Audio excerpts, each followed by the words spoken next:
Well, let's continue on the NAR DOJ train and talk about this article. It's from Housing Wire. It's on the Housing Wire Plus, but the article, the information is also otherwise. But I kind of found the best summation here on the DOJ, or Dan, or you did.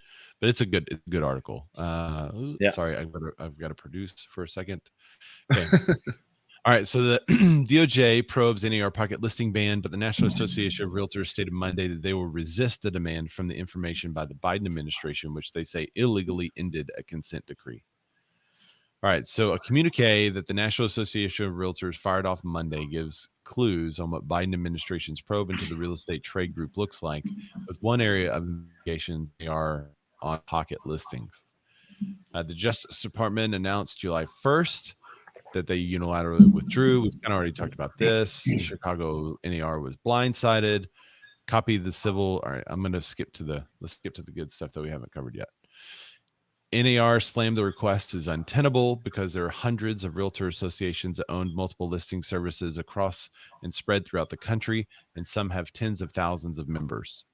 A clear cooperation policy, meanwhile, is what's better known as the prohibition on pocket listings.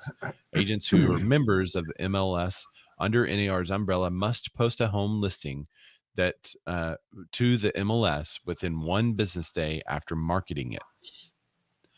All right, so that's basically the thing that they're looking at. Is this rule legal or not legal? What was the big thing that brought this on? Was it the PLS? I think it was the PLS.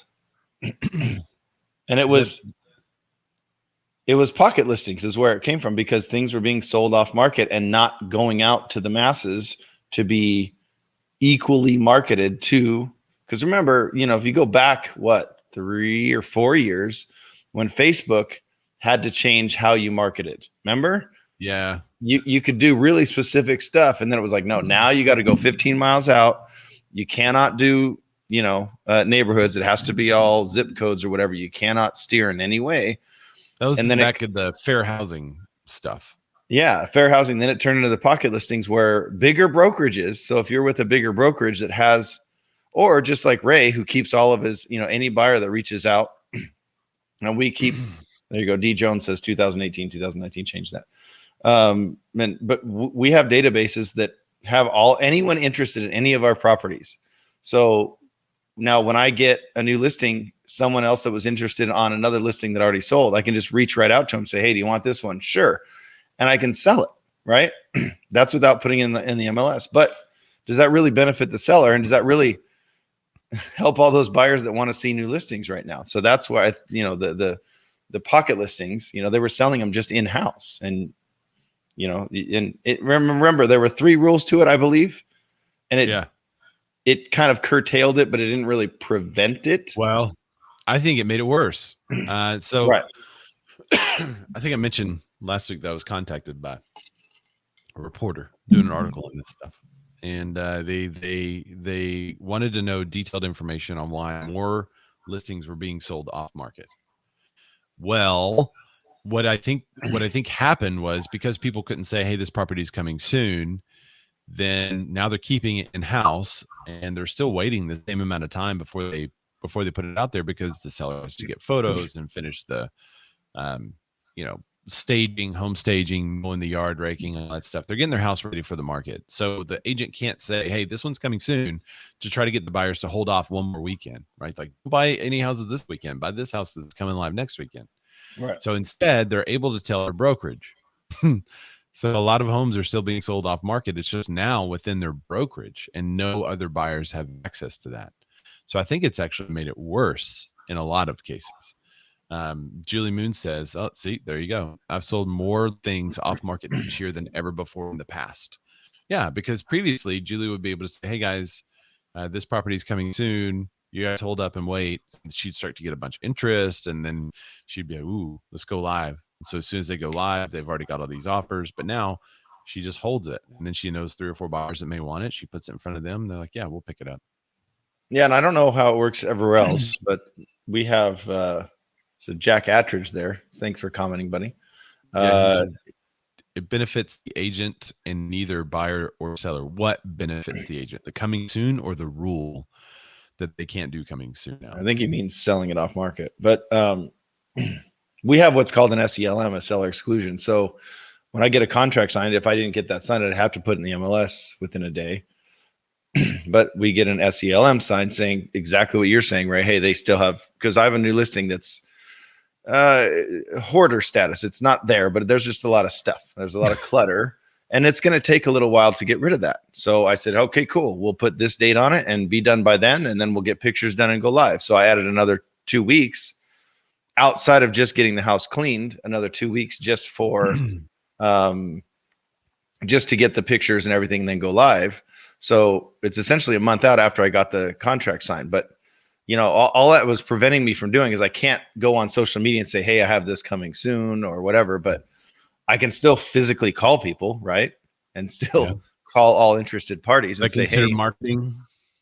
I don't know. I'm just saying, hey, I have a new list because I have it signed, and that was agreed to by the seller. He's the principal. He's saying, do not list this yet. Give me a month to get all this stuff handled. Yeah, it's, I don't know. I think the pocket listing ban, it's not accomplished what they're trying to accomplish, because the thing that they're trying to prevent is still happening now, but now in record numbers. I think there needs to be a different rule about it. I think they need to reinvestigate it personally. Well, and there was another lawsuit. So I found an article from a few months ago, from a year ago, that Real Deal one that I sent. Hold on, let me go. That was from August 20th, 2021. Yeah, there you go. It says, out of pocket, judge strikes down challenge to NAR's off market. So this one was specifically from a group called TAN. TAN, yeah. What's TAN do? Well, they Top do Agent Network. Top Agent Network. So they market properties to the top 10% agents in the country, and they get to see them first. So essentially that's saying if you're a brand new agent that you have a client that's ready to go, and you've never done one deal, you don't get to see this property. And they're saying that it was hurting their business model, which they built a business model incorrectly, in my opinion. So the business model was they only wanted to target the top agents because I guess they have exclusive properties that they didn't feel like they just wanted to open up to the market as a whole. Right. It's an interesting strategy. Sure. I don't know if it'd work, but I don't know if it works, but it's interesting. It's an interesting strategy. Yeah, for sure. That was stricketh down. It was stricketh down. So the hammer of Thor came down upon thee. Okay. And that one was allowed to stay. The reason was, if I read that article correctly, though, that the judge said you're the wrong plaintiff in this case. The plaintiff can't use this rule to bend it into their favor. Right. You just can't sue someone to get the rule taken off so that now things are work in your favor. Right. You have to show like injury of some sort, right? Isn't that kind of what they said?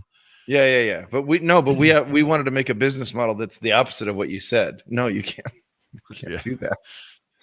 All right, so let's talk about the red hot housing market, and then I want to come to we'll talk. Let me see. We're going to go with the red hot housing market cooling off, the bidding wars reaching the lowest level. We'll go through the housing starts being better than expected, existing home sales. So we're going to cover 4 articles really quickly, and then I want to get the opinion of the real estate agents that are listening to us, real estate professionals, not just agents. There's lenders, title companies, appraisers. They're all out there. I want to hear what you guys have to say about it. Lay people.